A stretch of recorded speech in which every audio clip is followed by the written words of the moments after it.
Assalamualaikum warahmatullahi wabarakatuh. Perkenalkan, kami dari kelompok 3 pengauditan kelas CP2 dengan dosen pengampu Pak Riki ingin menjelaskan tentang prosedur audit utang usaha. Nah, perkenalkan, nama saya Muhammad Muzakar Haizumuna dengan NIM J0142366. Di sini ada teman-teman saya yaitu yang pertama saya Izan Kirana. Di sini NIM saya 096. Saya Kiki Septia Iwan dengan NIM 1002. Saya Samapita Rusmana dengan NIM 1157. Saya Ahmad Ainisa dengan NIM Akhir 1102. Nah, berikut nama teman-teman saya, langsung saja ke video penjelasannya. Oke, yang pertama kita akan membahas terkait tugas utang usaha. Di sini ada 2 kasus. Di sini aku akan menjelaskan terkait kasus pertama, yaitu laporan laba rugi konsolidasi perusahaan XYZ Corporation atau Consolidated Statement of Income XYZ Corporation. Nah, di sini ada case yang pertama itu ada diketahui laporan pendapat revenue, CLGS, laba kotor, laba operasional, terus juga pajak penghasilan sama net income-nya. Dan di sini terlampir tahun 2024, 2023, 2022. Nah, untuk pendapatannya serta nominal-nominalnya terlampir. Di sini juga ada net income-nya di tahun 2024 itu ada $1.743, 2023 $480, 2022 itu ada $221. Oke, next selanjutnya aku bakal yang membahas yang dimintanya. Yang diminta itu menghitung semua rasio yang dibutuhkan untuk menentukan apakah perusahaan XYZ ini kemungkinan melaporkan utang usaha atau account payable lebih rendah dari seharusnya atau underreporting. Nah, jika kamu mendeteksi adanya kemungkinan kecurangan atau fraud, jelaskan alasanmu mengapa kamu berpikir hal tersebut mungkin terjadi. Nah, di sini kita akan langsung ke jawaban yang kelompok kami selesaikan. Di sini pertama kita menghitung gross margin. Kenapa sih kita menghitung gross margin? Biar kita tahu nih si perusahaan tersebut itu mengalami keuntungan kotor. Keuntungan kotornya berapa? Nah, itu bisa dilihat dari penjualannya. Nah, dari segi auditor dari segi auditor, kita bisa melihat analisis yang sangat penting, yaitu kita bisa melihat apakah ada potensi atau kecurangan di laporan keuangannya, terutama di bagian saat pencatatan pembelian ataupun utang usaha. Nah, selanjutnya di sini sudah terlampir gross margin dengan rumus gross margin dibagi revenue atau pendapatan dikali 100%. Kenapa dikali 100%? Karena kita akan menghitung presentasinya berapa. Gitu. Untuk rumusnya udah di sini tahun hitungannya tuh ada tahun 2022, 2023 dan 2024. Nah, hitungannya tadi kan gross profit margin dibagi revenue dikali 100%. Nah, hasilnya juga sama seperti ini. Dengan hasil 2024 itu 31,4%, 2023 19,2%, 2022 itu 17,8%. Yang dimana kita analisis berdasarkan laporan tersebut, margin kotor itu naik signifikan dari tahun 2022 sampai 2024, yang dimana 2022 itu 17,8% dan 2024 itu 31,84%. Itu naik sekitar 18%. Dan ini itu tidak wajar karena kita lihat dari laporan sebelumnya yang di soal itu tuh CGS sampai tidak berubah, yang dimana tahun 2023 2024 itu hampir sama, cuman beda 100 doang. Jadi 2023 itu 18,161, 2024 itu 18,201. Dan kita lihat di tahun 2022 aja itu ada 15 ribuan.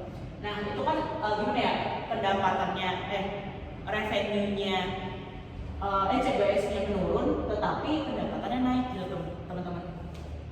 Secara logisnya, kenaikan penjualan harus diikuti kenaikan biaya pembelian. Nah, ada indikasi permasalahannya, yaitu kemungkinan pembelian belum diakui atau utang usaha belum dicatat sehingga CLGS tampak kecil dan laba kotor terlihat lebih tinggi dari sebenarnya. CLGS-nya terlihat kecil teman-teman. Nah, jadi kesimpulannya terdapat tanda underreporting payable yang dimana sebagian faktur pemasok belum dicatat dalam laporan keuangan tahun berjalan. Mungkin itu penjelasan dari gross margin, nanti akan dilanjutkan oleh teman saya berikutnya. Untuk selanjutnya saya akan menjelaskan perhitungan yang keduanya, di mana kita menghitung rasio utama untuk pengaruh pengusaha. Jadi udah dijelaskan sebelumnya sama rekan saya akan menjelaskan bagaimana kita menghitung operasi marginnya, laba usahanya, laba usaha tentang operasional. Nah, untuk menghitung ini tuh tadi soal kita menggunakan rumus sesuai tertera. Jadi operational income before tax-nya itu dibagi revenue. Nah, jadi bisa kita lihat ini setelah perhitungan di tahun 2002, 2003, dan 2004 ini udah mendapatkan penghasilan, hasilnya udah bisa dilihat 2%, 3,6%, dan 10,9%. Nah, analisis dari operasi margin ini bisa kita simpulkan bahwa yang pertama tuh laba operating itu naik 3 kali lipat setiap tahunnya. Bisa dilihat dari tahun 2002 sampai 2004 itu naik 3 kali lipat dari tahun sebelumnya. Nah, ini tuh sebenarnya tidak wajar karena tanpa adanya peningkatan efisiensi besar, bisa dibilang tidak wajar. Lalu yang kedua, secara normal kenaikan beban operasional itu akan membuat margin operasi stabil atau menurun, bukan melonjak. Nah, tapi pada faktanya kita setelah menghitung operasi margin ini adalah melonjak setiap tahunnya. Ini bisa dikatakan tidak wajar. Lalu indikasi bermasalah, ini perusahaan Excedia, ini indikasi bermasalah itu adalah karena kenaikan operasi expense-nya tidak sebanding dengan pendapatan karena dan juga menandakan kemungkinan penundaan pencatatan bebannya. Nah, sehingga ketika menunda beban itu kelihatan banget labanya melonjak tinggi. Nah, ini ada indikasi bermasalah dengan tujuan dari perusahaan mungkin bisa buat menarik investor karena labanya terus naik tiap tahun. Itu salah satu kemungkinannya. Nah, jadi bisa disimpulkan dalam kami menghitung operasi margin dari perusahaan Excedia ini, kesimpulannya, jadi perusahaan ini menduga pencatatan utang usaha untuk menampilkan laba operasi lebih tinggi dari kondisi sebenarnya. Jadi kondisi sebenarnya tidak seperti yang di sini. Yang mungkin tadi saya katakan bisa dibilang ini perusahaan sengaja menunda pencatatan bebannya untuk membuat laporan keuangannya itu labanya tinggi sehingga untuk menarik investor. Nah, itu untuk kita analisis dari operating margin di si perusahaan Excedia ini. Mungkin setelah ini ada perhitungan lagi yang akan dilakukan oleh rekan saya. Baik, selanjutnya adalah perhitungan rasio lainnya setelah sebelumnya dijelaskan oleh rekan saya. Yang pertama terkait gross profit margin, lalu operating margin, dan sekarang yang akan saya bahas adalah dengan net profit margin. Dimana setelah kita menghitung semuanya, hasil dari apa yang sudah kita hitung bersama-sama masih mirip dengan kedua rasio yang sudah tadi dijelaskan. Dimana seperti kita ketahui bersama bahwa net profit margin ini adalah kita menghitung seberapa besar kenaikan laba bersih setiap tahunnya, begitu persentasenya, di mana dengan rumus net income dibagi dengan revenue dan dikalikan dengan 100. Untuk perhitungan yang terlampir di sini terdapat dari tahun 2022, 2023, dan 2024. Di mana untuk hasil perhitungannya sendiri itu di tahun 2022 itu sebesar 1,2%, lalu di 2023 itu naik 2,1%. Dan di 2024 ini melonjak lumayan dan hampir sangat tinggi, yaitu sebesar 0,6%. Di mana laba bersih yang naik hampir 3 kali lipat ini mencerminkan adanya sesuatu yang tidak wajar yang dilaporkan oleh PT Excedia ini, karena meskipun pendapatannya terus naik, pendapatan ini tuh tidak diikuti dengan kenaikan COGS, di mana secara logika ketika pendapatan naik maka beban pokok penjualannya pun harus ikut naik. Hal ini mengindikasikan bahwa seperti yang sudah dijelaskan bahwasanya PT Excedia ini tidak melaporkan atau under reporting account payable itu untuk menekan atau mempercantik laporan keuangannya dengan tidak melaporkan utangnya, sehingga laba usahanya menjadi lebih tinggi.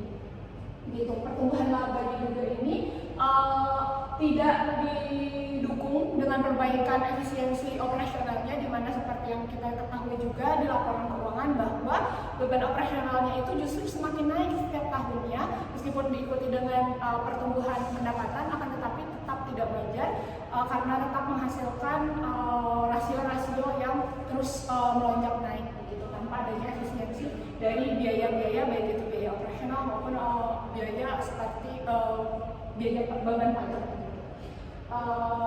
Hal ini menjadikan alasan bahwa PT Exhibit ini melaporkan melaporkan laporan keuangan yang tidak wajar, dengan kemungkinan bahwa sebagian biaya atas beban pokok penjualannya ini tidak dicatat atau tidak dilaporkan under reporting account payable, sehingga membuat beban COGS ini atau ya COGS ini tuh menjadi lebih kecil gitu, sehingga labanya akan terus naik setiap tahunnya.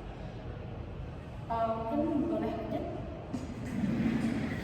Nah, kemungkinan fraud yang dilakukan oleh PT Exhibit ini adalah seperti yang dapat disimpulkan bahwa PT Exhibit ini tuh tidak melaporkan semua beban atau utang usahanya, yang sehingga dapat meningkatkan laba dari tahun ke tahun gitu.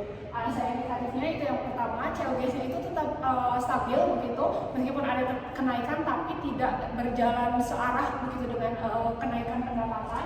Perbedaannya sangat jauh, sangat signifikan, berarti menunjukkannya ada tanda-tanda fraud. Yang kedua juga margin labanya itu melonjak tanpa adanya efisiensi, di mana beban operasional semakin tinggi, yang tidak diikuti dengan beban COGS itu yang ikut naik juga. Dan yang terakhir adalah kemungkinan di mana faktur pemasak ini itu belum dicatat sebagai utang usaha atau under reporting account payable itu, sehingga COGS-nya atau ya beban pokok penjualan yang kita beli itu tidak dicatat, sehingga meningkatkan laba dari tahun ke tahun.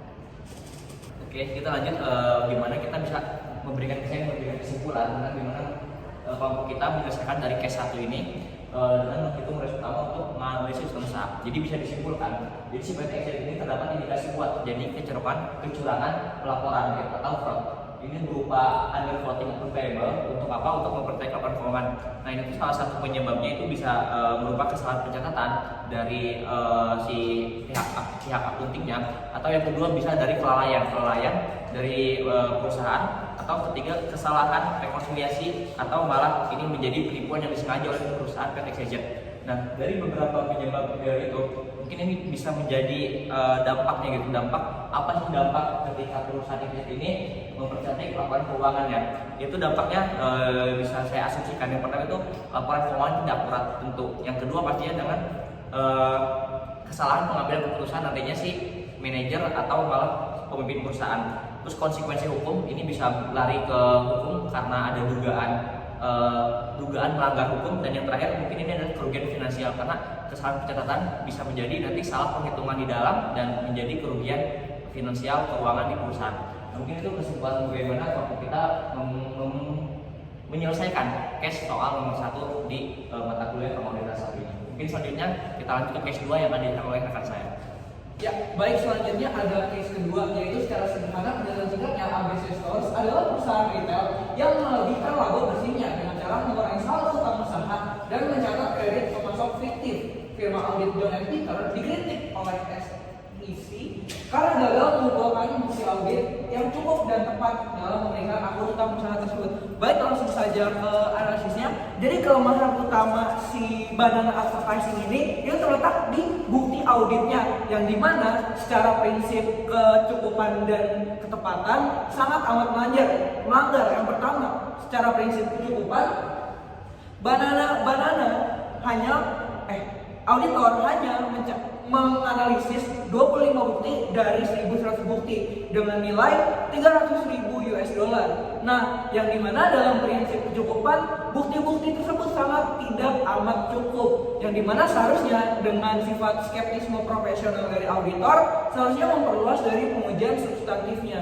Kemudian dari sisi ketepatan, PT ABC sendiri ini memberikan dokumen-dokumennya itu secara tertulis, yang dimana dengan dokumen-dokumen tersebut tidak ada independensi dalam pembuatan dokumen-dokumennya. Dari yang dilihat memo debit yang dibuat oleh PT ABC menunjukkan perbedaan dengan daftar yang tidak dilanjuti. Nah, hal ini sangat amat menyalahi dari SA 500, yaitu prinsip bukti audit, yang dimana dari auditnya tersebut, dari auditor tersebut seharusnya memiliki independensi, yaitu dengan memperluas uji substantif, kemudian mengecek bukti independen langsung dari eksternal seperti itu. Yang soal nomor 2 yaitu case dari Apple Credit, yang dimana Apple Credit ini juga melanggar dari prinsip ketepatan dan kecukupan. Nah, yang pertama dari kecukupan dulu. Nah, dari kualitas buktinya, auditor tuh hanya mengandalkan informasi telepon yang dimana itu sangat amat tidak diverifikasi, sangat amat berbahaya dan tidak diverifikasi secara independen.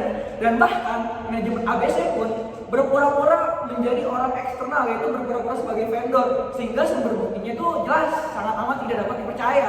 Dari bukti sebesar 257.000 yang tergolong material seharusnya menimbulkan pertanyaan, mengapa adanya 257.000 itu berdasarkan hanya dari telepon yang dipura-purain sama pihak internal.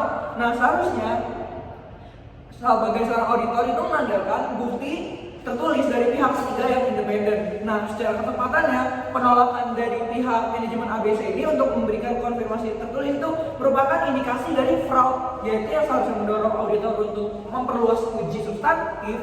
Tapi dari ketidakkonsistenan penjelasan dari si manajemen itu setelah ditelusuri lebih lanjut, bukti yang diperoleh itu sangat amat tidak cukup secara kuantitas dan sangat amat tidak tepat secara kualitas.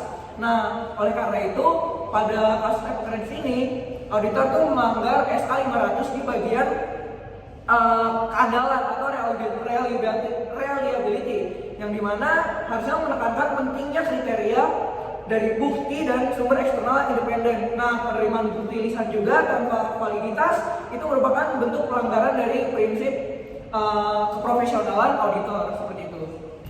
Oke, selanjutnya kita masuk ke nomor 3, case 2. Di sini kasusnya ABC mencatat kredit sebesar $130 dari Orange sebagai pengembalian barang, padahal barang ini belum dikembaliin. Auditor ini menemukan indikasi manipulasi dokumen dan tanggal setelah tahun tutup. Namun partner auditnya ini tetap menerima penjelasan manajemen tanpa verifikasi. Ini menunjukkan bahwa auditor ini mengabaikan bukti kecurangan dan bukti yang dikumpulkan tidak cukup serta tidak tepat.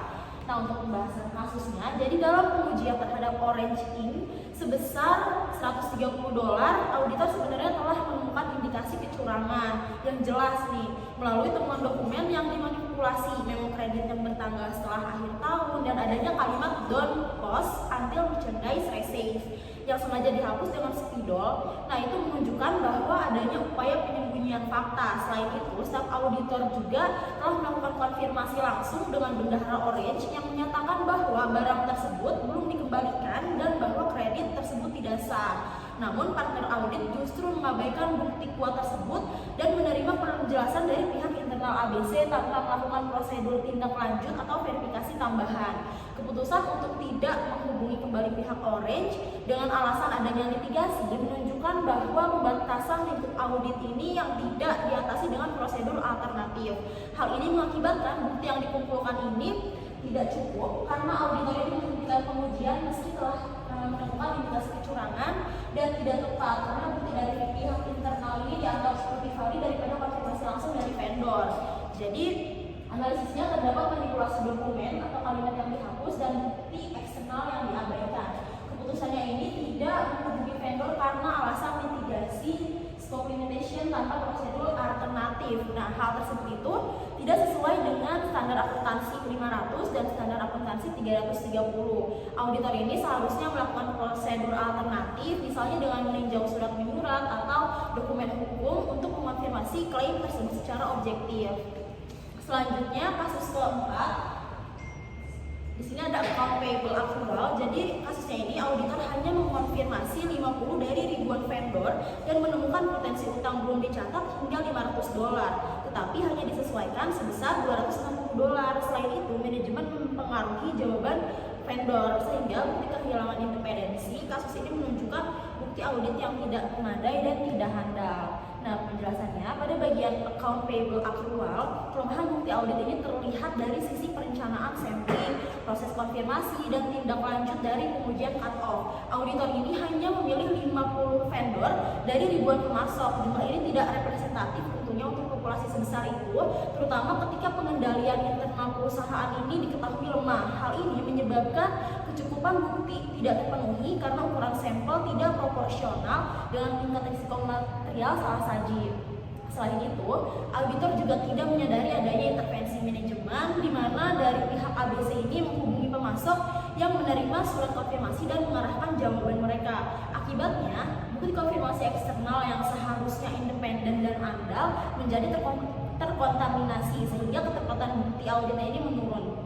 Uji cut-off pembelian memang dilakukan selama 9 minggu setelah akhir tahun, namun hasil menunjukkan 30% faktor terkait periode sebelumnya, yaitu senilai $160 tidak ditindaklanjuti dengan penyesuaian penuh. Kesepakatan untuk hanya menyesuaikan sebesar $260 dari potensi reliabilitas sebesar $500 menandakan pengabaian risiko material dan penilaian audit yang tidak memadai.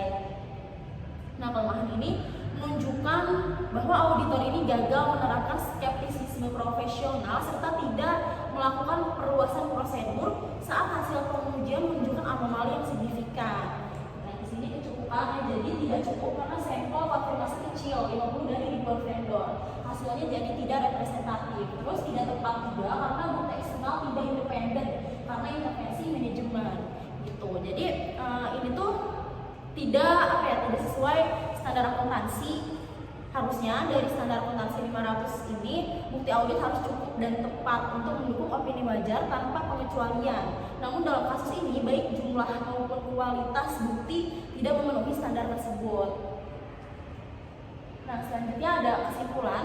Secara keseluruhan kelemahan audit utang usaha di ABC Stores ini mencerminkan kegagalan dari firma John dan Peter dalam memenuhi dua aspek utama bukti audit, yaitu yang pertama kecukupan. Dia tidak cukup karena bukti yang dikumpulkan ini tidak memadai karena ukuran sampelnya kecil, pengujian terbatas, dan kurangnya prosedur lanjutan meski ditemukan indikasi penyimpangan material. Yang kedua, ketepatan, yaitu tidak tepat karena kualitas bukti lemah karena sebagian besar bersumber dari dokumen internal klien, konfirmasi tidak independen, serta adanya pengaruh manajemen terhadap proses pengumpulan bukti. Selain itu, auditor juga tidak menunjukkan sikap skeptisisme profesional dan gagal mempertahankan independensi penilaian ketika menghadapi tekanan dari manajemen klien. Akibatnya, opini audit yang dihasilkan berpotensi menyesatkan dan tidak dapat diandalkan. Baik, sekian penjelasan dari kami. Terima kasih juga mungkin sudah mendengarkan. Sekian dari kami. Wassalamualaikum warahmatullahi wabarakatuh.